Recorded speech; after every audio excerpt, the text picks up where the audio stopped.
BBT 609 here along with Gator Train Chaser. Here I'm Outpost 304 and they started to build the trestle already. Check it out, the concrete pilings are going in.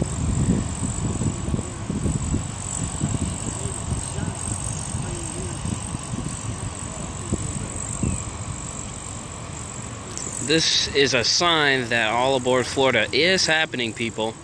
It is happening.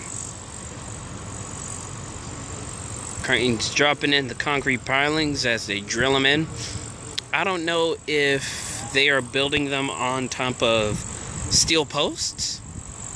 I'm unsure about that. That could be the leading foundation for these concrete pilings, but I know for a fact that concrete pilings going into the ground with dirt like this is pretty substantial, and it's a great foundation.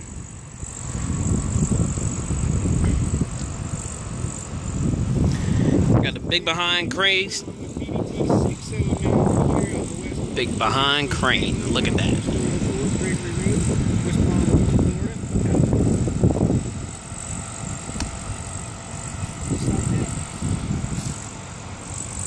Nice to know, like I said, they finally got some construction started.